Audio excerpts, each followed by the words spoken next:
साथियों, आप सभी का बिजनेस एग्जाम के प्लेटफॉर्म पर स्वागत है। इस वीडियो में हम लोग करंट अफेयर की मैगजीन है घटनासार, इसके जो करंट अर्धवार्षिक है अर्थात जनवरी 2020 से लेकर के अगस्त 2020 के मध्य की जो भी राष्ट्रीय और अंतर्राष्ट्रीय घटनाक्रम है उसके बारे में हम लोग चर्चा कर रहे हैं, जो कि आपके आगामी परीक्षा समीक्षा अधिकारी 2016 और पीसीएस 2020 के लिए काफ़ी महत्वपूर्ण है। तो इसमें हम लोग जो इसका पहला पार्ट था जिसमें अद्यतन सार संग्रह दिया गया था उसको हम लोग कंप्लीट कर चुके हैं। अब हम लोग राष्ट्रीय घटनाओं की जो अर्धवार्षिकी है उसके बारे में बात करेंगे, मतलब कि इस हाफ ईयरली में जनवरी 2020 से लेकर के अगस्त 2020 के मध्य में जो भी राष्ट्रीय घटनाक्रम हुए हैं उसके संदर्भ में हम लोग यहाँ पर विस्तार से बात करेंगे। तो चर्चा को प्रारंभ करते हैं। सबसे पहले हम लोग बात करेंगे नई शिक्षा नीति 2020 के संदर्भ में, जिसको सरकार के द्वारा मंजूरी प्रदान की गई है। तो प्रधानमंत्री नरेंद्र मोदी की अध्यक्षता में 29 जुलाई को 29 जुलाई 2020 को हुई कैबिनेट की बैठक में बहुप्रतीक्षित नई राष्ट्रीय शिक्षा नीति को मंजूरी प्रदान की गई है। शिक्षा नीति में 34 साल बाद 34 ईयर के बाद, इसके पहले वाला जो था वो 86 का था, तो 34 साल बाद हुए आमूलचूल परिवर्तन के बाद नर्सरी से लेकर के 12वीं तक के पाठ्यक्रम और शैक्षणिक ढांचे को 4 हिस्सों में बांटा गया है। 5वीं तक मातृभाषा या क्षेत्रीय भाषा में पढ़ाई होगी। वहीं मेडिकल और कानून की पढ़ाई को छोड़ पूरी उच्च शिक्षा का एक नियामक होगा, मतलब मेडिकल और कानून के लिए अलग नियामक होगा, बाकी जो अन्य शिक्षा संबंधी उच्च शिक्षा संबंधित चीज़ें हैं उनके लिए एक नियामक होगा। साथ ही स्नातक तक एक ही प्रवेश परीक्षा होगी। इसके अलावा मानव संसाधन विकास मंत्रालय का नाम फिर शिक्षा मंत्रालय कर दिया जाएगा। फिर शिक्षा मंत्रालय कर जाएगा, मतलब इसका पूर्व में जो नाम था शिक्षा मंत्रालय था। जब आपका इससे पहले वाली जो नई शिक्षा नीति आई थी जो 86 की थी, उस समय इसका नाम बदलकर जो है मानव संसाधन विकास मंत्रालय कर दिया गया था शिक्षा मंत्रालय से। तो अब फिर से जो है मानव संसाधन विकास मंत्रालय का नाम जो है शिक्षा मंत्रालय कर दिया गया है। वहीं शिक्षा पर जीडीपी का जो परसेंटेज है वो 6% खर्च करने का लक्ष्य है, जो अब तक जो है 4.43% ही है। तो इस 4.43% को बढ़ा करके 6% तक करने का इसमें विचार बताया गया है। इसके अलावा कैबिनेट बैठक में इसरो के पूर्व अध्यक्ष डॉक्टर के कस्तूरीरंगन कमेटी द्वारा तैयार राष्ट्रीय शिक्षा नीति को मंजूरी दी गई। तो याद रखिएगा यह जो नई शिक्षा नीति है यह किसकी कमेटी द्वारा बनाई गई है या तैयार की गई है, तो डॉक्टर कस्तूरीरंगन कमेटी के द्वारा। नई नीति का उद्देश्य जो है वो समग्र शिक्षा को बढ़ावा देना है। इसके तहत 2035 तक, कब है 2035 तक उच्च शिक्षा में पंजीकरण जो है वो वर्तमान का जो 28.3% है इसे बढ़ा करके 50% तक करने का लक्ष्य है। इसके अलावा विभिन्न पाठ्यक्रमों में 3.5 करोड़ तथा 3.5 करोड़ नई सीटें जोड़ी जाएंगी। वहीं स्कूल में बोर्ड परीक्षा साल में एक बार की जगह सेमेस्टर या 2 बार में होगी, और ये जो है वस्तुनिष्ठ या प्रश्नोत्तर श्रेणियों के रूप में बनाए जाएंगे, मतलब यह जो पेपर होगा इस प्रकार से। इसके लिए एक अलग नीति भी बनेगी। इसके अलावा गैर हिंदी भाषी राज्यों में भाषा विवाद खत्म करने के लिए 5वीं व राज्य चाहे तो 8वीं तक पढ़ाई मातृभाषा में ही हो सकेगी, और उच्च शिक्षा में भी मातृभाषा में पढ़ाई जारी रख सकते हैं। विज्ञान समेत सभी विषयों की किताबें अब भारतीय भाषाओं में होंगी। इसके अलावा त्रिभाषा फार्मूला में से भाषा चुनने का अधिकार राज्यों को होगा। 2030 तक स्कूलों में 100% नामांकन का लक्ष्य है। दबाव कम करने के लिए कोर्स घटेगा तथा 6ठी कक्षा से ही व्यावसायिक शिक्षा की पढ़ाई होगी। इसके अलावा 2030 के बाद 4 वर्षीय इंटीग्रेटेड बीएड वाले ही स्कूलों में पढ़ा सकेंगे, मतलब 2030 तक तो अभी पुराना पैटर्न चलेगा, और 2030 के बाद जो 4 वर्षीय इंटीग्रेटेड बीएड वाले होंगे वही स्कूलों में पढ़ा सकेंगे। 2 साल ही बीएड डिग्री भी 2 साल की बीएड डिग्री भी होगी, लेकिन उन्हीं लोगों के लिए जिन्होंने कुछ विशेष विषयों में स्नातक किया हो। 1 साल का बीएड प्रोग्राम भी होगा, लेकिन पोस्ट ग्रेजुएट या उसके बराबर योग्यता वाले छात्रों के लिए तो यह प्रावधान किया गया है। इसके अलावा जो छात्र शोध के क्षेत्र में जाना चाहते हैं उनके लिए 4 साल की डिग्री प्रोग्राम होगा। ऐसे छात्र 1 साल के परास्नातक अर्थात पीजी के बाद के साथ 4 साल के डिग्री प्रोग्राम के बाद सीधे पीएचडी या डीफिल में प्रवेश ले सकेंगे, तथा एमफिल पाठ्यक्रम जो है उसको खत्म कर दिया गया है। वहीं जो स्नातक के बाद नौकरी करना चाहते हैं उनकी पढ़ाई 3 साल में ही पूरी हो जाएगी। इसके अलावा शोध को बढ़ावा देने और गुणवत्ता में सुधार के लिए नेशनल रिसर्च फाउंडेशन की स्थापना होगी। इसका उद्देश्य उच्च शिक्षण संस्थानों में शोध संस्कृति को सक्षम बनाना होगा। इसके अलावा पहली बार डिग्री कोर्स में मल्टीपल एंट्री और एग्जिट सिस्टम लागू होगा। अब नई व्यवस्था के तहत स्नातक की पढ़ाई 3 से 4 साल की होगी। 3 वर्षीय डिग्री प्रोग्राम 1 साल पूरा करने पर 3 वर्षीय जो डिग्री प्रोग्राम है उसमें यदि 1 साल का आप कोर्स पूरा करते हैं तो प्रमाण पत्र मिलेगा। मतलब 1 साल पूरा करने के बाद अगर कोर्स छोड़ते हैं तो आपको प्रमाण पत्र मिलेगा। 2 साल की पढ़ाई पूरी करते हैं तो डिप्लोमा का सर्टिफिकेट मिलेगा और 3 साल पूरी करने पर आपको डिग्री मिलेगी। जबकि 4 वर्षीय डिग्री प्रोग्राम बहुविषयक स्नातक कार्यक्रम होगा। इसके अलावा नई शिक्षा नीति में अकादमिक बैंक ऑफ क्रेडिट की स्थापना का सुझाव है। इससे उच्च शिक्षा के दौरान छात्र जो भी कोर्स या सर्टिफिकेट की पढ़ाई करेंगे उसके अंक अकादमिक क्रेडिट में जुड़ते जाएंगे। इसके आधार पर अंतिम वर्ष में डिग्री लेने के दौरान जुड़ेंगे। इसका लाभ सीबी में नौकरी के दौरान होगा। देश के शिक्षण संस्थानों को दुनिया के सर्वश्रेष्ठ संस्थानों में शामिल करने के लिए इंटरनेशनल रैंकिंग के टॉप 100 संस्थानों के कैंपस भारत में खोलने की अनुमति दी जाएगी। साथ ही विदेशी शिक्षकों व छात्रों को भारत से जोड़ा जाएगा, जिससे गुणवत्ता सुधरेगी। इसके अलावा इस शिक्षा नीति में अब क्या है कि अब 10+2 की जगह पर अब नया लाया गया 5+3+3+4। अब ये 5+3+3+4 क्या है, तो नई नीति में पूरे पाठ्यक्रम और शैक्षणिक ढांचे को 5+3+3+4 के तहत 4 हिस्सों में बांटा गया है। पहले शिक्षा जो है 10+2 पद्धति पर आधारित थी। अब इसमें क्या है कि फाउंडेशन, नर्सरी, केजी व अपर केजी, मतलब आप इसको ऐसे थोड़ा समझ सकते हैं कि इसमें जो पहला आपका 5 है तो होता क्या है कि कक्षा 1 में आने के पहले जो आपका नर्सरी, केजी और अपर केजी वाली जो पढ़ाई होती है वो 3 साल वो हो गया। उसके बाद 3 ईयर ये हो गया, फिर क्लास 1 में आते हैं, फिर क्लास 2 में आते हैं। तो ये पूरा टोटल कितना हो गया, 5 हो गया।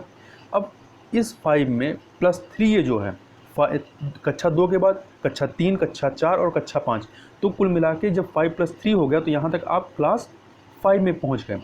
अब 5 में जब पहुँच गए उसके बाद +3 फिर है, तो 5+3 कितना हो गया, 8 हो गया। तो यहाँ +3 तक कितना हो गया, 8 हो गया। अब 8 4 12 मतलब आपका इंटर हो गया। तो ये इस तरीके से ये कार्य करेगा। तो पहले 5 में फाउंडेशन वर्ग के तहत नर्सरी, केजी और अपर केजी होंगे। इसमें 3 साल के बच्चे प्री स्कूलिंग शिक्षा लेंगे और फिर पहली और दूसरी में पढ़ेंगे। मतलब अब बच्चों की पढ़ाई जो 3 साल से ही प्रारंभ हो जाएगी।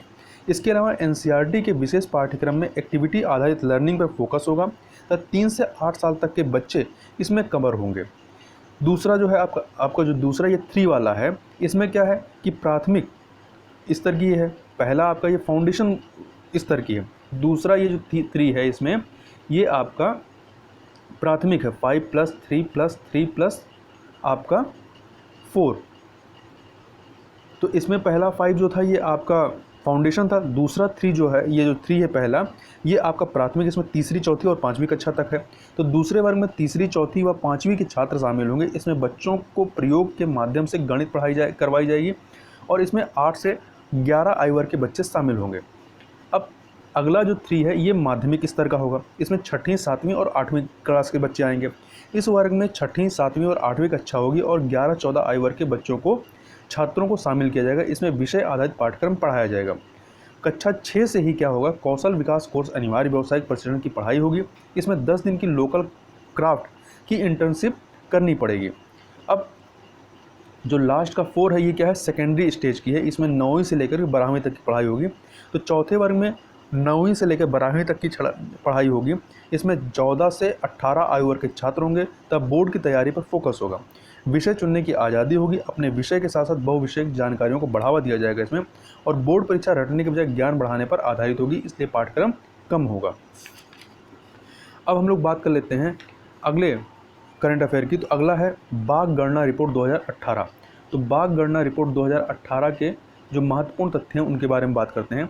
तो केंद्रीय पर्यावरण मंत्री प्रकाश जावड़ेकर ने विश्व बाघ दिवस, जो कि आपका प्रत्येक वर्ष 29 जुलाई को मनाया जाता है, 29 जुलाई 2020 की पूर्व संध्या पर 600 पृष्ठों की चतुर्थ अखिल भारतीय बाघ गणना रिपोर्ट 2018 को जारी किया। तो याद रखिएगा यह चौथी गणना है इस प्रकार की। और वर्ष 2018 की बाघ गणना रिपोर्ट का शीर्षक क्या है, status of tigers, co predators and prey in India report for 2018, या हिंदी में कहें तो भारत में बाघों की स्थिति, सह शिकारी और आखिर 2018। पर्यावरण एवं वन मंत्रालय के अंतर्गत वन जीव संस्थान, wild life institute of India ने देश भर के टाइगर रिजर्व, राष्ट्रीय उद्यान तथा अभयारण्यों में बाघों की गणना की है। रिपोर्ट के अनुसार विश्व में बाघों की लगभग 70% आबादी जो है वो भारत में है। देश में कुल 2,967, तो यह संख्या याद रखिएगा, कई बार आपसे संख्या सीधे सीधे पूछ लेता है। तो 2,967 बाघ हैं, जबकि पूरी दुनिया में कुल कितने बाघ हैं? 3,900। तो 3900 बाघ हैं टोटल पूरे वर्ल्ड में। इसका 70% अर्थात 2,967 जो बाघ हैं वो भारत में है। यह भारत के लिए एक ऐतिहासिक उपलब्धि, क्योंकि देश ने बाघों की संख्या को दुगना करने का जो लक्ष्य है वो 4 वर्ष पूर्व ही प्राप्त कर लिया है। जो ये लक्ष्य था ये आपका 2022 तक, 2000 ये लक्ष्य था 2022 तक जो है बाघों की संख्या को दुगना करना था, परंतु हमने 2018 में पूरा कर लिया, मतलब 4 वर्ष पहले ही इस संख्या को प्राप्त कर लिया है। तो 2010 में रूस के सेंट पीटर्सबर्ग में बाघों के संरक्षण के लिए सालाना अंतर्राष्ट्रीय बाघ दिवस मनाने का निर्णय हुआ था। तब से हर साल दुनिया भर में यह आयोजित किया जाता है, मतलब 29 जुलाई को। इस सम्मेलन में भारत समेत 13 देशों ने हिस्सा लिया। इन 13 देशों में बाघ मिलते हैं और 2022 तक बाघों की संख्या में दोगुनी बढ़ोतरी करने का लक्ष्य रखा गया था, जिसे भारत ने समय से पहले ही प्राप्त कर लिया है। तथा प्रकाश जावड़ेकर ने कहा कि भारत को अपनी बाघ संपदा पर गर्व है। हमारे पास कई समृद्ध संसाधन, सॉफ्ट पावर हैं, जिनमें से एक हमारे देश के जानवर हैं। देश में 30,000 हाथी, 3,000 एक सींग वाले गैंडे और 500 से ज़्यादा शेर हैं। केंद्रीय मंत्री ने रिपोर्ट जारी करते हुए कहा कि 1973 में जहां देश में सिर्फ 9 टाइगर रिजर्व थे, उनकी संख्या अब कितनी है? 50 हो गई है। इनकी गुणवत्ता अच्छी या सर्वश्रेष्ठ है। प्रधानमंत्री नरेंद्र मोदी ने पिछले वर्ष बाघ अनुमान रिपोर्ट जारी की थी, जिसके अनुसार भारत में 2006 की तुलना में 2018 में बाघों की संख्या दोगुनी हो गई थी। बाघ गणना रिपोर्ट के अनुसार देश में सबसे अधिक बाघ कहाँ पर है? मध्य प्रदेश में है। देश में 8 राज्यों में बाघों की संख्या 100 से ज़्यादा है। रिपोर्ट में देश की 50 टाइगर रिजर्व की स्थिति को भी बताया गया है। उत्तराखंड के जिम कॉर्बेट रिजर्व में सबसे ज़्यादा 231 बाघ हैं। तो याद रखिएगा 2 फैक्ट कि सबसे ज़्यादा बाघ किस प्रदेश में है? तो मध्य प्रदेश में।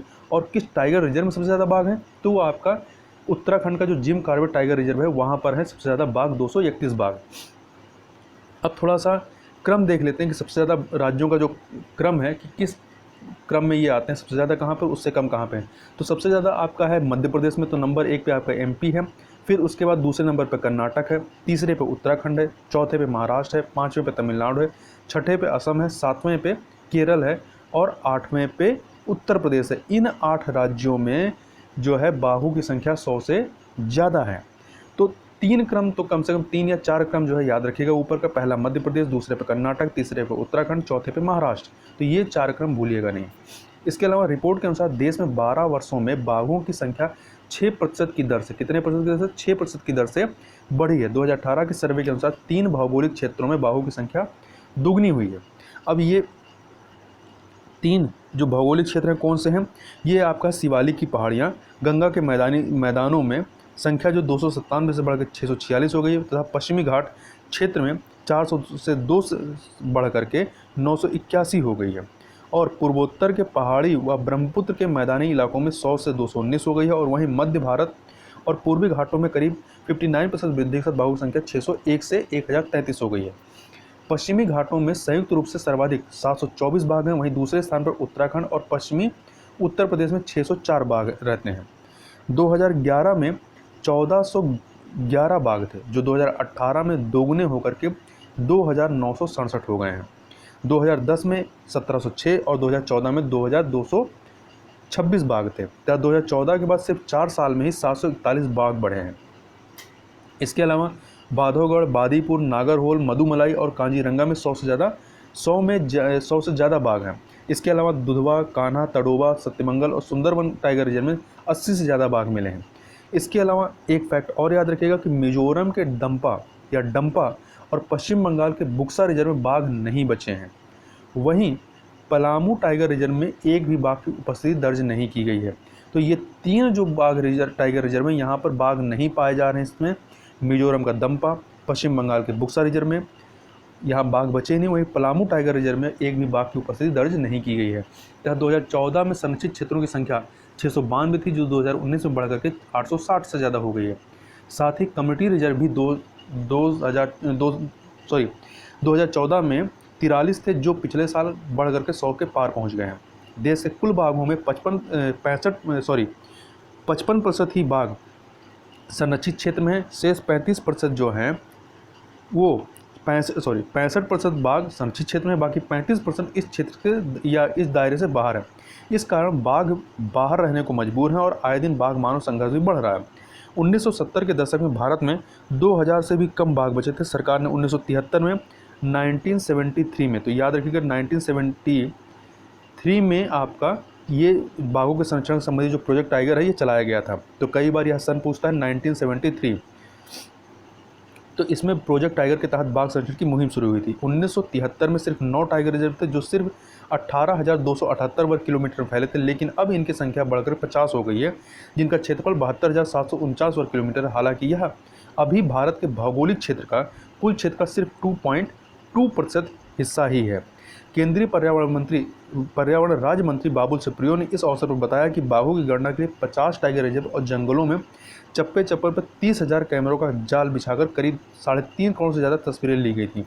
इस दौरान 3,81,000 वर्ग किलोमीटर इलाके को कवर किया गया। इन तस्वीरों में 76,661 बाघों की जबकि 51,777 तेंदुओं की तस्वीरें थीं। सुप्रियो ने कहा कि बाघ संरक्षण में भारत की यह पहल इतनी आकर्षक है, इसे गिनीज बुक ऑफ रिकॉर्ड ने भी जगह दी है। अंतर्राष्ट्रीय बाघ दिवस के मौके पर केंद्रीय पर्यावरण मंत्री प्रकाश जावड़ेकर ने कहा कि भारत दुनिया में बाघों के प्रबंधन का नेतृत्व करने को तैयार है। इसके अलावा बाघ गणना की विस्तृत रिपोर्ट व पोस्टर जारी करते हुए जावड़ेकर ने कहा कि वैश्विक भूमि का मात्र 2.5%, 4% वर्षा और विश्व की आबादी का 16% होने की बाध्यता के बावजूद भारत दुनिया के 8% जैव विविधता का घर है, जिसमें बाघों की 70% आबादी भी शामिल है। जावड़ेकर ने कहा कि भारत अन्य बाघ वाले देशों के साथ इनके संरक्षण पर काम करने को तैयार है। हम 12 टाइगर रिजर्व रेंज देशों का नेतृत्व करने को तैयार हैं। हम उनके टाइगर रिजर्व के लिए प्रशिक्षण, क्षमता निर्माण और प्रबंधन में हर संभव सहयोग के लिए भी तैयार है। इस समय जो है भारत समेत कुल 13 देशों में टाइगर रेंज हैं, तो याद रखिएगा इस चीज़ को। अब बात कर लेते हैं अंबाला एयरबेस पर राफेल विमानों के भव्य स्वागत के संदर्भ में। तो रणनीतिक और सामरिक रूप से महत्वपूर्ण हरियाणा के अंबाला एयरबेस पर 29 जुलाई 2020 को वायुसेना प्रमुख आर.के. भदौरिया ने फ्रांस के राफेल विमानों की भव्य लैंडिंग के बाद उन्हें भारतीय वायुसेना में शामिल किया। यह चौथी पीढ़ी का यह विमान अपनी पीढ़ी के विमानों में सबसे आगे है। जिस समय राफेल भारतीय सीमा में प्रवेश किया तो पश्चिमी अरब सागर में स्थित INS कोलकाता ने राफेल का स्वागत करते हुए भारतीय समुद्री क्षेत्र में आपका स्वागत है, happy landing and happy hunting, ये लिखा। राफेल विमान द्वारा विगत 2 दशक से अधिक समय में लड़ाकू विमानों की पहली बड़ी खरीद है। इनके आने से भारतीय वायुसेना की युद्धक क्षमता में महत्वपूर्ण बढ़ोतरी हुई है तथा भारत ने 23 सितंबर 2016 को फ्रांसीसी arrow space company Dassault aviation से 36 राफेल लड़ाकू विमान खरीदने के लिए 59,000 करोड़ रुपए का सौदा किया था। 5 राफेल विमानों की पहली खेप 27 जुलाई को फ्रांसीसी बंदरगाह शहर बोर्दू में मैरिग्नेक एयरबेस से रवाना हुई थी। ये विमान लगभग 8,500 किलोमीटर की दूरी तय कर 29 जुलाई को दोपहर के बाद अंबाला एयरबेस पर पहुंचे हैं। 5 विमानों की इस खेप में 3 एक सीटर तथा 2 विमान 2 सीटर वाले हैं, जिन्हें भारतीय वायुसेना में स्क्वाड्रन नंबर 17 में शामिल किया गया है और इस स्क्वाड्रन को नाम क्या दिया है, गोल्डन एरोज के नाम से भी इस स्क्वाड्रन नंबर 17 को जाना जाता है। इसके अलावा वायुसेना में 17वीं स्क्वाड्रन 1951 में अस्तित्व में आई थी, जिसमें हैवी लेड वेम्पायर FAK-52 लड़ाकू विमान थे। इस स्क्वाड्रन को नवंबर 1988 में प्रेसिडेंट स्टैंडर्ड से सम्मानित किया गया था। फ्रांस से अंबाला तक की अपनी उड़ान के बीच में 5 राफेल विमान लगभग 7 घंटे की उड़ान के बाद संयुक्त अरब अमीरात में अल दफरा एयरबेस पे उतरे थे। यात्रा के बीच हवा में उनमें ईंधन भी भरा गया। यह ईंधन 30,000 फीट की ऊंचाई पर फ्रांसीसी एयरफोर्स के airbase A330 multi role tanker से ईंधन भरते दिखाया गया। पहला राफेल जेट अक्टूबर 2019 में रक्षा मंत्री राजनाथ सिंह की फ्रांस यात्रा के दौरान भारतीय वायुसेना को सौंपा गया था तथा भारत द्वारा फ्रांसीसी कंपनी दसाल्ट से खरीदे गए कुल 36 विमानों में से 30 लड़ाकू विमान तथा 6 प्रशिक्षु विमान हैं। राफेल जेट का पहला स्क्वाड्रन अंबाला और दूसरा पश्चिम बंगाल के हाशिममारा बेस पर रहेगा। अंबाला एयरबेस को भारतीय वायुसेना का महत्वपूर्ण बेस माना जाता है क्योंकि यह भारत पाकिस्तान सीमा से मात्र 220 किलोमीटर और चीन भारत सीमा से लगभग 450 किलोमीटर दूर है।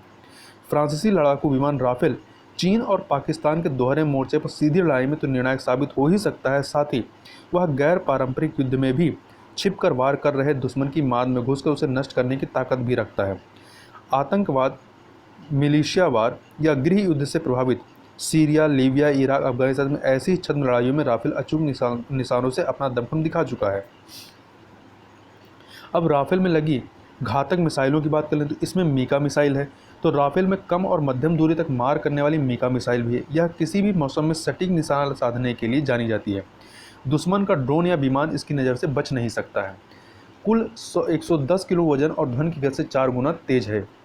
इसके अलावा भारतीय वायुसेना में शामिल मिराज 2000 लड़ाकू विमान में पहले से ही मीका ये जो मिसाइल है ये लैस किया गया है।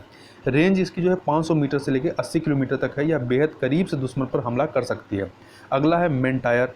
तो यह मध्यम दूरी की हवा से हवा में मार करने वाली मिसाइलों में मेंटायर 3 गुना ज़्यादा दूरी यानी 150 किलोमीटर की दूरी तक दुश्मन के विमान को नष्ट कर सकती है। यह बिना सीमा पार किए हुए दुश्मन देश के विमान को तबाह कर सकती है। तथा स्टील्थ मिसाइल मेंटायर ध्वनि की गति से 4 गुना ज़्यादा तेज चलती है। यह रास्ते में लक्ष्य बदलकर उसे भेदने की ताकत रखती है। साथ ही एयर मिसाइल डिफेंस सिस्टम को चकमा दे सकती है। अगला है हैमर। राफेल कम दूरी की हैमर मिसाइलों से भी लैस होगा जो पहाड़ों या अन्य दुर्गम इलाकों या बंकरों में छिपे दुश्मन को अचूक वार से ढेर कर सकती है। राफेल एक बार में 6 हैमर मिसाइलों को ले जा सकती है तथा एक मिसाइल का वजन 250 किलो होता है तथा 3 मीटर लंबी और 330 किलोमीटर वजनी यह मिसाइल पहाड़ी स्थानों पर 60 किलोमीटर और कम ऊंचाई वाली जगहों पर 15 किलोमीटर की दूरी तक मार कर सकती है। अगला है स्कैल्प। ये जो स्कैल्प मिसाइल है यह 200 से 300 किलोमीटर से ज़्यादा दूरी तक मार करने वाली क्रूज मिसाइल है। लड़ाकू विमान के जरिए इसे पानी या ज़मीन पर पहले निश्चित और फिर स्थिर लक्ष्यों को भेजा जा सकता है। स्कैल्प जो मिसाइल है यह 1000 किलोमीटर प्रति घंटे की रफ्तार से हमला कर सकती है तथा जीपीएस से लैस यह मिसाइल टारगेट को खोजकर उसे बर्बाद कर सकती है। अब राफेल से संबंधित कुछ पॉइंट को देखें तो राफेल जो है यह इंजन की बात करें तो ट्विन इंजन है। सीट सिंगल और ट्विन दोनों है। कॉम्बैक्ट रेडियस 3700 किलोमीटर है। अधिकतम गति इसकी कितनी है 2222.6 किलोमीटर है। लंबाई इसकी 15.3 मीटर है और ऊंचाई इसकी 5.3 मीटर है। अब अगले करंट की तरफ चलते हैं। अगला है सेना में महिलाओं को स्थायी कमीशन हेतु सरकार का आदेश जारी हुआ है। इसके संदर्भ में तो केंद्र सरकार ने 23 जुलाई, कब डेट याद रखिएगा, 23 जुलाई 2020 को सेना में भी महिलाओं को बराबरी का हक देने के लिए स्थायी कमीशन देने की विधिवत घोषणा की है। रक्षा मंत्रालय द्वारा जारी आदेश के अनुसार शॉर्ट सर्विस कमीशन SSC की महिला अधिकारियों को अब सेना की सभी 10 शाखाओं में स्थायी कमीशन मिलेगा। सुप्रीम कोर्ट ने फरवरी में एक ऐतिहासिक निर्णय में ये जो शॉर्ट सर्विस कमीशन के तहत नियुक्त सभी महिला अफसरों के लिए स्थायी कमीशन का रास्ता साफ कर दिया था। सेना के प्रवक्ता कर्नल अमन आनंद ने बताया कि महिलाओं को सशक्त बनाने के लिए संगठन में उन्हें बड़ी जिम्मेदारी दी गई है। कर्नल आनंद ने कहा कि महिलाओं के चयन के लिए जल्द ही चयन बोर्ड सभी जरूरी औपचारिकताएं पूरी करेगा तथा केंद्र सरकार के इस आदेश के बाद अब महिला अधिकारियों को army air defence, signal engineer, army aviation, electronics एवं mechanical engineer, army service corps, army आयुध कोर और इंटेलिजेंस कोर के अलावा वर्तमान शाखा जज एंड एडवोकेट जनरल और सैन्य शिक्षा कोर में स्थायी कमीशन मिलेगा। सेना में अभी तक महिला अधिकारियों को केवल 2 शाखाओं जज, एडवोकेट जनरल और शिक्षा कोर में ही स्थायी कमीशन मिलता था। SSC अर्थात आपका शॉर्ट सर्विस कमीशन के अंतर्गत महिला अधिकारियों को शुरू में 5 वर्ष के लिए लिया जाता था जिसे बढ़ा करके 14 वर्ष किया जा सकता था। ठीक है, ये प्रावधान था अभी तक। स्थायी कमीशन मिलने से उन्हें सेवानिवृत्ति की उम्र तक सेवा का लाभ मिलेगा तथा लंबे अरसे से इसकी मांग उठ रही थी। सेना में पेंशन पाने के लिए कम से कम 20 वर्ष की सेवा जरूरी होती। तो इस प्रकार से इनको क्या था, पहले 5 वर्ष के लिए नियुक्त होती थी, फिर 14 वर्ष। तो इस प्रकार से ये पेंशन की जो सुविधा थी उससे ये बाहर ही रहती थी। लेकिन शॉर्ट सर्विस कमीशन से आए अधिकारियों को पेंशन की सुविधा नहीं मिलती है। अब महिला अधिकारियों को भी पेंशन का लाभ मिलेगा। लंबी कानूनी लड़ाई के बाद महिला अधिकारियों को सेना में स्थायी कमीशन का रास्ता तो साफ हो गया है, लेकिन अब भी तकनीकी कारण से उन्हें युद्ध अभियानों में स्थायी नियुक्तियां नहीं दी जाएंगी। एक अनुमान के अनुसार 36,000 के करीब महिलाएं हैं भारतीय सेना में। सुप्रीम कोर्ट ने भी युद्ध अभियानों में भेजने के निर्णय को अपने आदेश से अलग रखा है। अभी शॉर्ट सर्विस कमीशन से आए पुरुष अधिकारियों को 10 साल बाद स्थायी कमीशन का विकल्प मिलता है, लेकिन महिला अधिकारियों को नहीं मिलता है। इसके अलावा 17 साल की कानूनी लड़ाई के बाद सुप्रीम कोर्ट ने 17 फरवरी 2020 को एक महत्वपूर्ण निर्णय में कहा कि उन सभी महिला अफसरों को 3 महीने के अंदर सेना में स्थायी कमीशन दिया जाए जो इस विकल्प को चुनना चाहती हैं, मतलब जो स्थायी कमीशन चाहती हैं, जिस प्रकार से पुरुषों को यह विकल्प मिलता है। इसके बाद 7 जुलाई को केंद्र सरकार की मांग पर सुप्रीम कोर्ट ने फैसले के अनुपालन के लिए सरकार को 1 महीने का और समय दिया था। अब अगले की तरफ चलते हैं। अगला है आपका अयोध्या में भव्य राम मंदिर के शिलान्यास के संदर्भ में।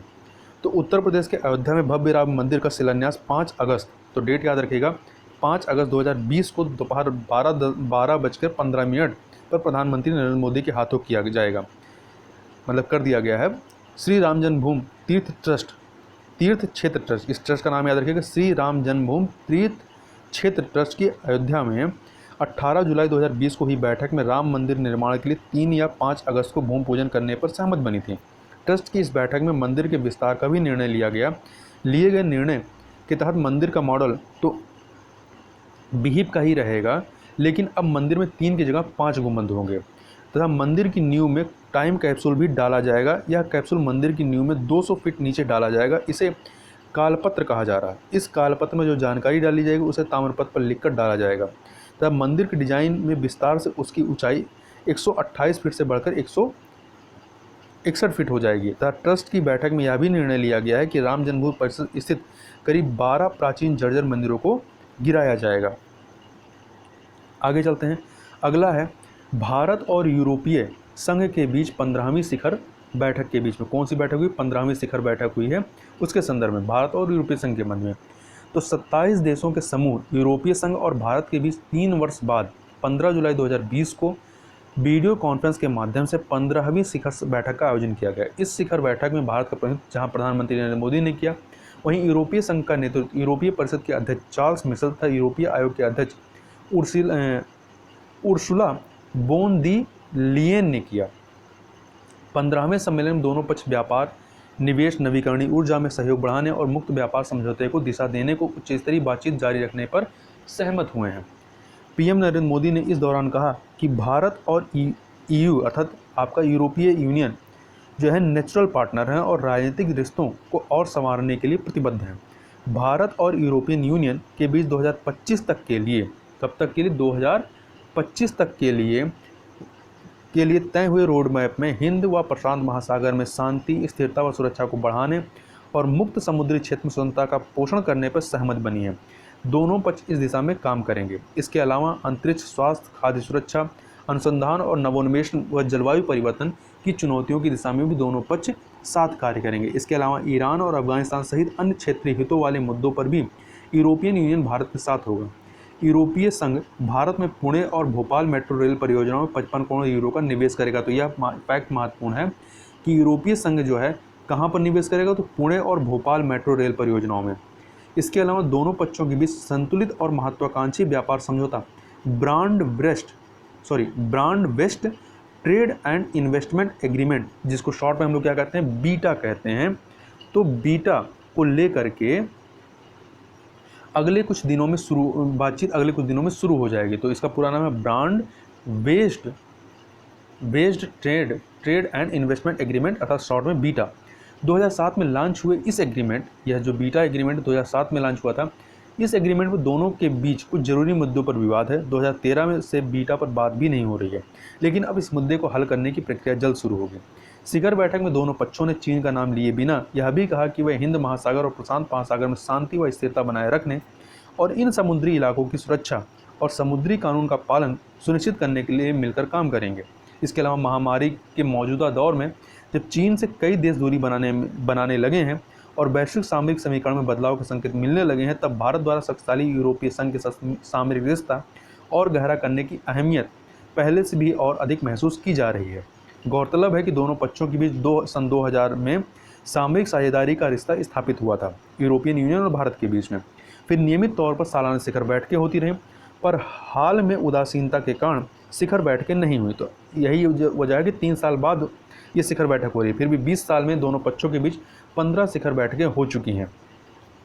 इसके अलावा 100 अरब यूरो के द्विपक्षीय व्यापार के साथ यूरोपीय संघ जो है भारत का सबसे बड़ा आर्थिक साझेदार बन चुका है और अंतरिक्ष से लेकर के विज्ञान तकनीक के कई क्षेत्रों में भी दोनों के बीच गहरा सहयोग रहा है। यह द्विपक्षीय व्यापार कुछ हद तक भारत के पक्ष में झुका हुआ है। अलबत्ता वैश्विक मामलों में यूरोपीय संघ कभी प्रभावशाली आवाज़ नहीं बन सका, इसलिए भारतीय सामरिक मामलों में यूरोपीय संघ के साथ रिश्तों को उतनी अहमियत नहीं दी गई है। यूरोपीय संघ भी भारत के प्रति अब तक इसलिए उदासीन रहा कि भारत ने मुक्त व्यापार संधि और निवेश संरक्षण संधि को हरी झंडी नहीं दी है। लेकिन अब चीन के विरुद्ध यूरोप में जिस प्रकार भावनाएं प्रबल होने लगी हैं। वैसे में भारत के लिए यह सुनहरा मौका है कि यूरोपीय कंपनियों को भारत में निवेश के लिए आकर्षित करने की दिशा में कदम उठाया जाए। अगला है भारत सरकार ने चीन के 59 ऐप, तो संख्या याद रखिए कितने मतलब ऐप को प्रतिबंधित किया गया, तो 59, कई बार संख्या पूछ सकता है।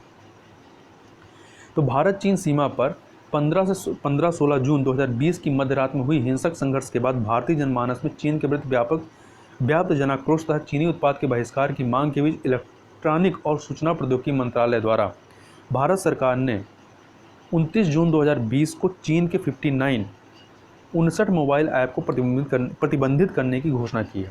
चीन के ये ऐप भारत की संप्रभुता और अखंडता, भारत की रक्षा, राज्य की सुरक्षा और सार्वजनिक स्वास्थ्य व्यवस्था के लिए नुकसानदेह साबित हो रहे थे। सूचना प्रौद्योगिकी मंत्रालय ने सूचना प्रौद्योगिकी अधिनियम की धारा 69A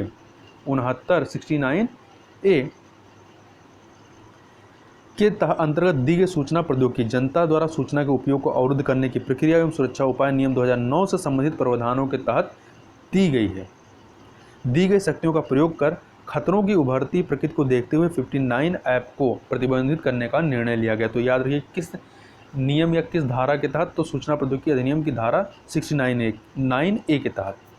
सूचना प्रौद्योगिकी मंत्रालय को विभिन्न स्रोतों से अनेक शिकायतें मिली थी, जिनमें एंड्रॉयड और iOS प्लेटफॉर्म पर उपलब्ध कई मोबाइल ऐप के दुरुपयोग के बारे में जानकारी दी गई थी।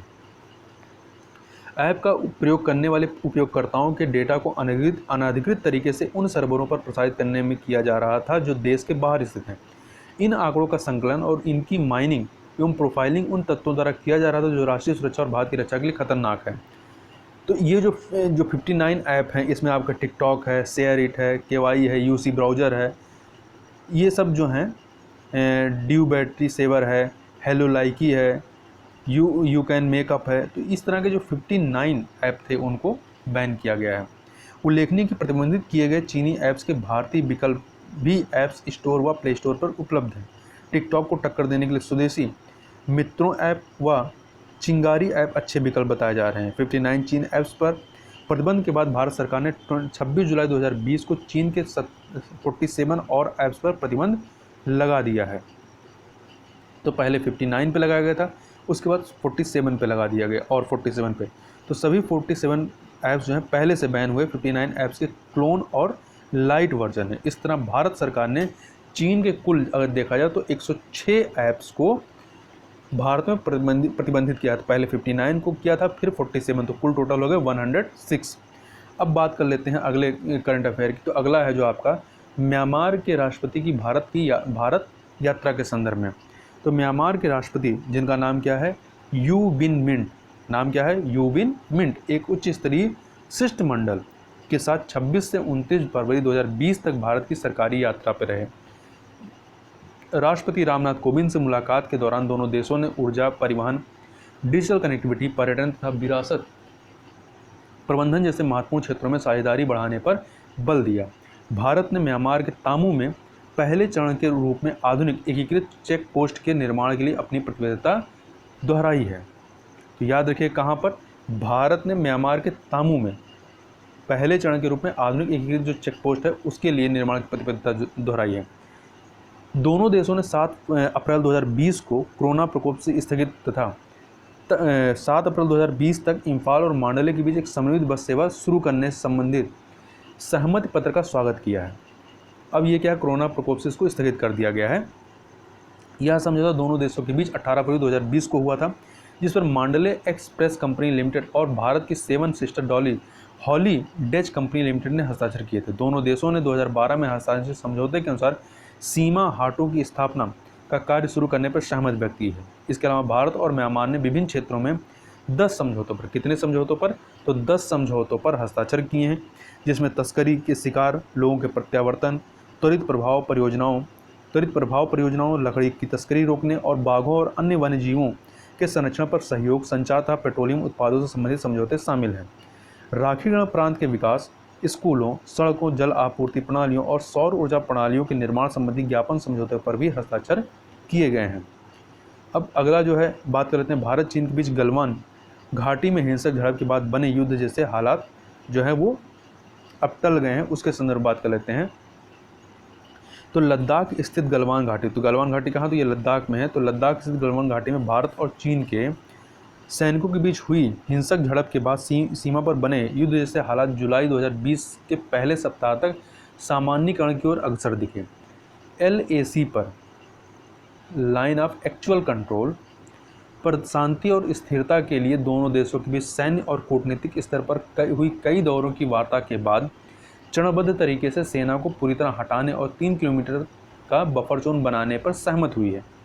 चीनी सेना अब तक 11 जुलाई 2020 तक मतलब गलवा घाटी, गोगरा, हॉट स्प्रिंग, पैंगोंग तोसो से अपने सैनिकों को पीछे हटा लिया है। कौन कौन सी जगह पे, गलवा घाटी, गोगरा और हॉट स्प्रिंग और पैंगोंग, जो पैंगोंग तोसो झील, पैंगोंग झील से नाव को भी हटाया गया है। साथ ही फिंगर 4 की रिज लाइन पर भी चीनी PLA की संख्या कम हुई है। भारत चीन संबंधों में गंभीर तनाव की स्थिति जून 2020 में उस समय उत्पन्न हो गई जब पूर्वी लद्दाख क्षेत्र में गलवान घाटी में वास्तविक नियंत्रण रेखा, लाइन ऑफ एक्चुअल कंट्रोल पर अतिक्रमण को लेकर दोनों देशों की सेनाएं जो हैं आपस में भिड़ गईं। 15-16 जून की मध्य रात में गलवान क्षेत्र में हुई हिंसक झड़प में एक कर्नल सहित 20 भारतीय सैनिक शहीद हो गए। चीनी सेना के भी 47 जवानों के हताहत होने की बात मीडिया रिपोर्टों में बताई गई है। यद्यपि चीन की ओर से कोई आधिकारिक बयान इस संबंध में जारी नहीं किया गया है। गलवान घाटी जो शुरू से ही भारत के नियंत्रण में रही है, पर कब्जे के लिए भारी प्रयास चीनी सेना ने 1962 के युद्ध में ही किए थे, किंतु यहाँ भारत का नियंत्रण बना रहा था।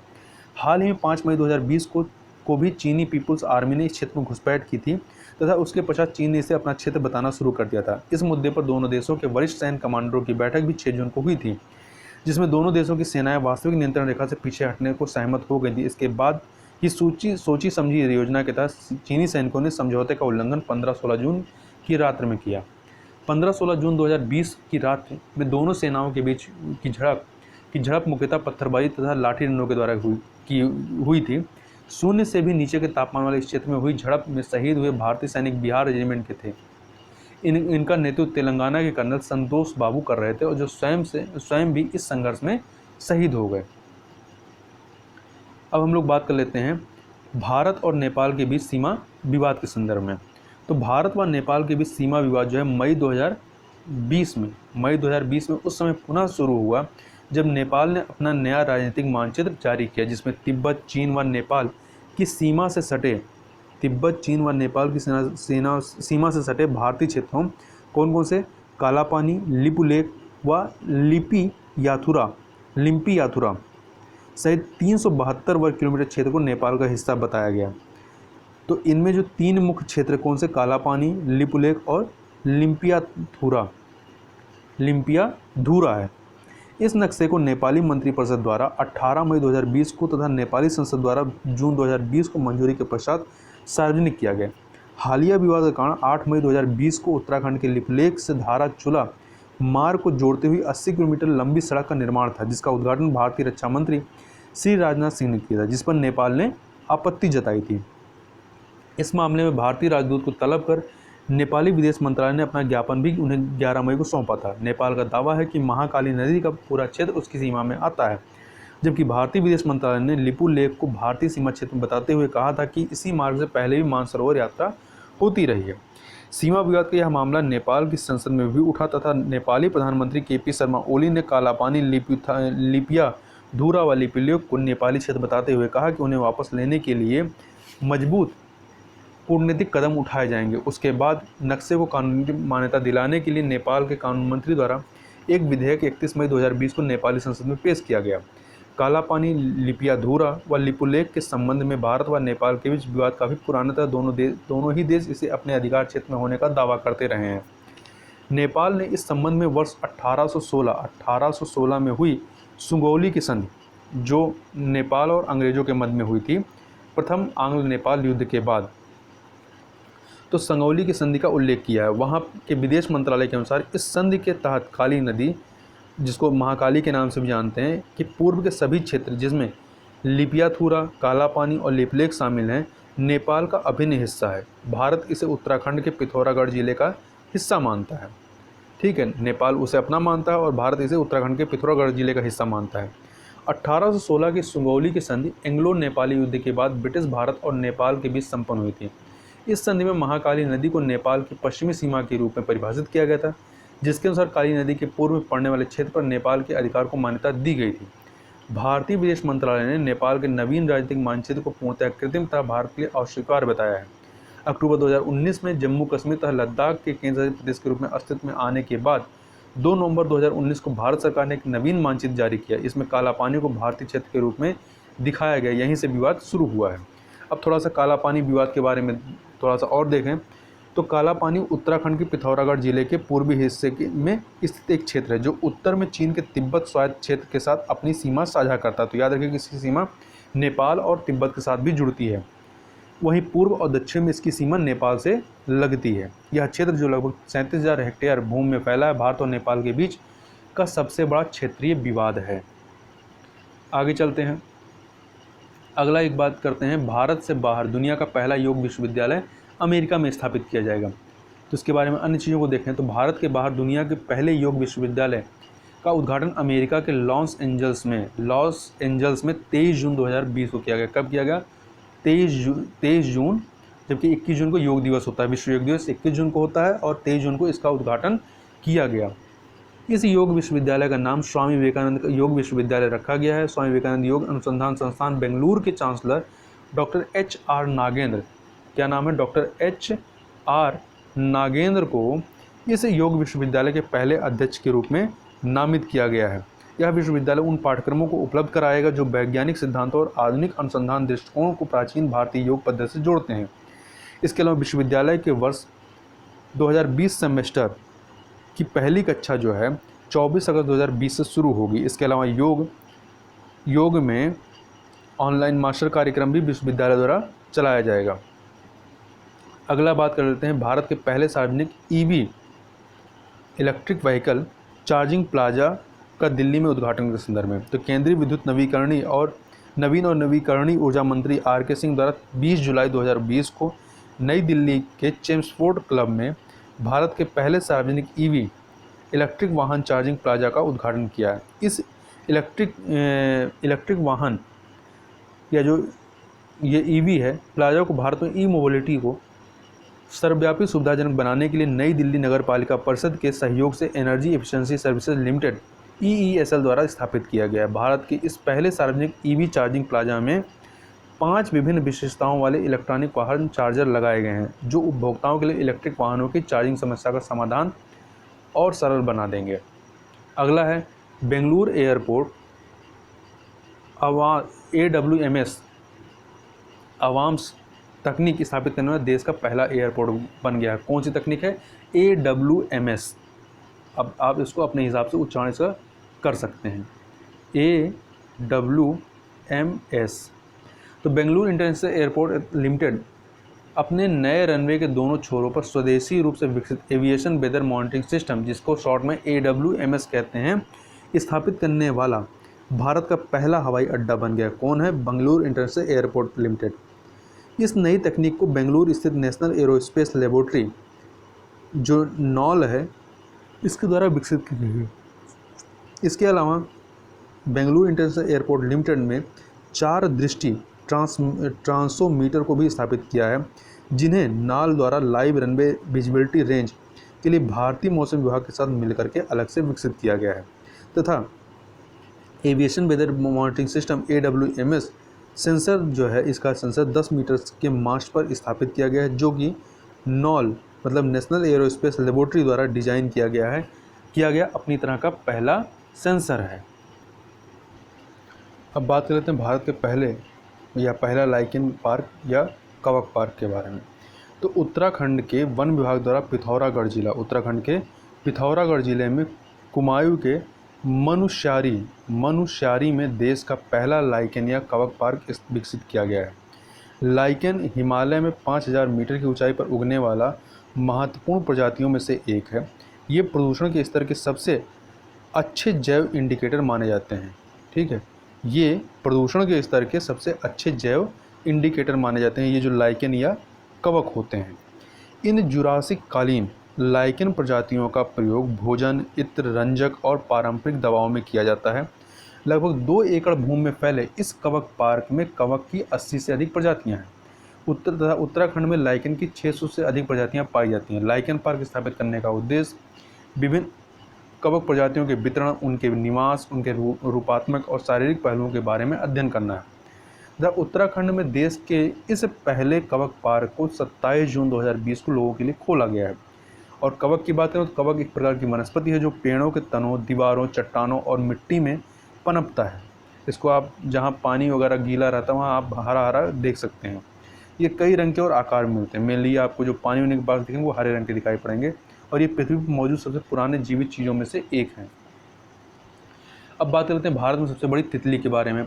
तो हिमालय की गोल्डन बर्ड बिंग तितली को 88 वर्षों के बाद 8 जुलाई 2020 को भारत की सबसे बड़ी तितली होने का गौरव प्राप्त हुआ है। उत्तराखंड के पिथौरागढ़ जिले के दीदी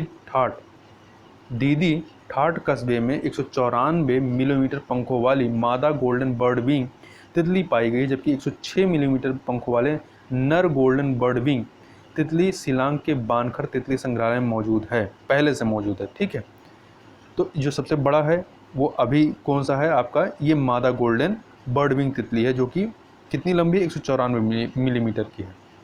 और याद रखिएगा, पूछा जाएगा कि वानखर तितली संग्रहालय कहाँ है, तो ये आपका शिलांग में, शिलांग मतलब मेघालय में स्थित है। मेघालय की राजधानी क्या है, शिलांग है।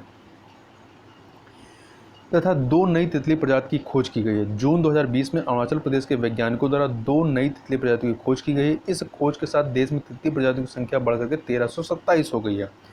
2 नई खोजी गई प्रजातियों में से एक का नाम है हेयर स्टिक स्ट्राइड और दूसरे का एल्यूजिव प्रिंस है। तो नाम याद रखिएगा, हेयर स्टिक स्ट्राइड और दूसरा है एल्यूजिव प्रिंस। भारत में इन 2 नई तितलियों की पहचान की पुष्टि अंतर्राष्ट्रीय जर्नल बायोनेटिक्स के द्वारा या इसमें की गई है। अब बात कर लेते हैं इंडिया रैंकिंग 2020 के संदर्भ में। तो 11 जून 2020 को केंद्रीय मानव संसाधन विकास मंत्री रमेश पोखरियाल निशंक ने राष्ट्रीय संस्थागत रैंकिंग रूपरेखा NIRF इंडिया रैंकिंग 2020 को जारी किया। इस रैंकिंग का निर्धारण 5 व्यापक समूहों में से प्रत्येक के लिए निर्धारित अंकों के आधार पर किया जाता है। अब ये 5 जो व्यापक समूह क्या है, पहला है शिक्षण, अध्ययन और संसाधन, मतलब इस TLR teaching, learning and resources. दूसरा है स्नातक छात्रों की संख्या अर्थात ग्रेजुएशन आउटकम। तीसरा है पहुंच एवं समावेशी या OI आउटरीच एंड इंक्लूसिविटी। चौथा है अनुसंधान और व्यावसायिक अभ्यास अर्थात रिसर्च एंड प्रोफेशनल प्रैक्टिस। पांचवा है धारणा अर्थात परसेप्शन इंग्लिश में कहें तो भारत के सर्वश्रेष्ठ विश्वविद्यालयों और संस्थानों को निम्नलिखित 10 श्रेणियों समग्र विश्वविद्यालय, इंजीनियरिंग महाविद्यालय, इंजीनियरिंग में फिर महाविद्यालय, प्रबंधन, फार्मेसी, मेडिकल, दंत चिकित्सा, वास्तुकला और विधि संस्थान में रैंकिंग प्रदान की जाती है। दंत चिकित्सा संस्थान को इस वर्ष से ही इंडिया रैंकिंग में शामिल किया गया है। तो पूछा जा सकता है कि नया कौन सा मतलब है संस्थान जिसको इस रैंकिंग में शामिल किया गया पहली बार, तो दंत चिकित्सा है। अब समग्र श्रेणी जो ओवरऑल कैटेगरी के जो शीर्ष 5 संस्थान हैं वो कौन से हैं, तो इसमें आपका ओवरऑल कैटेगरी में देखें तो नंबर 1 पे भारतीय प्रौद्योगिकी संस्थान IIT मद्रास है। तो नंबर 1 पे आपका IIT मद्रास है। दूसरे पे है आपका भारत विज्ञान संस्थान IISc बेंगलुरु जो है ये दूसरे नंबर पे है। तीसरे पे IIT दिल्ली, चौथे पे IIT बॉम्बे, पाँचवें पे IIT खड़गपुर। और ये विश्वविद्यालय की श्रेणी के क्रम में देखें तो विश्वविद्यालय की श्रेणी के लिए जो शीर्ष 5 संस्थान इसमें पहले नंबर पे आपका है भारतीय विज्ञान संस्थान मतलब IISc बेंगलुरु। दूसरे पे है जवाहरलाल नेहरू JNU है। तीसरे पे बनारस हिंदू विश्वविद्यालय। चौथे पे अमृता विश्व विद्यापीठम कोयम्बटूर का। और पांचवा है जादवपुर विश्वविद्यालय कोलकाता का। अब इंजीनियरिंग श्रेणी में यदि देखें तो नंबर 1 पे आपका है IIT मद्रास, दूसरे पे IIT दिल्ली है, तीसरे पे IIT बॉम्बे है, चौथे पे IIT कानपुर और पाँचवें पे IIT खड़गपुर है। तीसरा जो आपका श्रेणी है वो प्रबंधन श्रेणी। इसमें प्रबंधन श्रेणी में पहले नंबर पे कौन है, भारतीय प्रबंधन संस्थान अहमदाबाद है गुजरात का। दूसरा है भारतीय प्रबंधन संस्थान बेंगलुरु। तीसरा है भारतीय प्रबंधन संस्थान कोलकाता। चौथा है भारतीय प्रबंधन संस्थान लखनऊ और पांचवा है भारतीय प्रौद्योगिकी संस्थान खड़गपुर। अब महाविद्यालय श्रेणी की जो शीर्ष 5 संस्थान है कौन से हैं, तो महाविद्यालय श्रेणी में पहले नंबर पर मिरांडा हाउस दिल्ली, दूसरे पे लेडी श्री राम कॉलेज नई दिल्ली, तीसरे पे हिंदू कॉलेज दिल्ली, चौथे पे सेंट स्टीवन कॉलेज दिल्ली और पाँचवें पे प्रेसिडेंसी कॉलेज चेन्नई। अब फार्मेसी श्रेणी के शीर्ष संस्थान देखें तो 5 को, तो पहले पे है जामिया हमदर्द नई दिल्ली, दूसरे पे है पंजाब विश्वविद्यालय चंडीगढ़, तीसरे पे है national institute of pharmaceutical education and research Mohali, चौथे पे है institute of chemical technology Mumbai, पाँचवें पे है national institute of pharmaceutical education and research Hyderabad. अब चिकित्सा श्रेणी के शीर्ष 3 संस्थान को देखें तो इसमें आपका है अखिल भारतीय आयुर्विज्ञान संस्थान नई दिल्ली अर्थात एम्स नई दिल्ली, दूसरा है post graduate institute of medical education and research Chandigarh, तीसरा है क्रिश्चियन मेडिकल कॉलेज बेल्लोर, तथा दंत चिकित्सा जो कि अभी नया शामिल किया गया है। इस श्रेणी में जो 3 संस्थान कौन सा है, पहला है Maulana Azad institute of dental sciences Delhi, दूसरा है Manipal college of dental sciences Udupi, तीसरा है डॉक्टर BY पाटिल विद्यापीठ पुणे।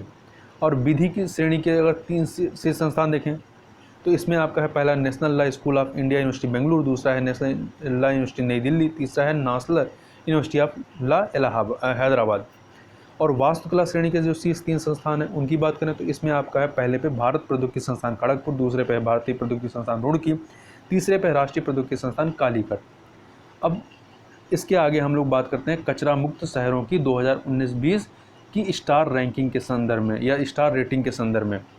विभिन्न शहरों में साफ सफाई के स्तर का आकलन करते हुए कचरा मुक्त शहरों गार्बेज फ्री सिटी की स्टार रेटिंग सरकार ने मई 2020 में जारी की है। वर्ष 2019-20 के लिए यह रेटिंग केंद्रीय आवास एवं शहरी मामलों के राज्य मंत्री श्री हरदीप सिंह पुरी ने 19 मई 2020 को जारी की है। इसमें कुल 6 शहरों को ही 5 स्टार रेटिंग प्रदान की गई, जबकि 65 शहरों को 3 स्टार व 70 शहरों को 1 स्टार रेटिंग इस सर्वेक्षण के अंतर्गत दी गई है। जो 5 स्टार रेटिंग पाने वाले जो कुल 6 शहर हैं उसमें कौन सा है, तो इसमें छत्तीसगढ़ का अंबिकापुर है, गुजरात के से 2 हैं राजकोट व सूरत, कर्नाटक का मैसूर है, मध्य प्रदेश का इंदौर है और महाराष्ट्र का नवी मुंबई है। तो ये 6 जो ज़िले हैं या शहर हैं इनको 5 स्टार रेटिंग दी गई है।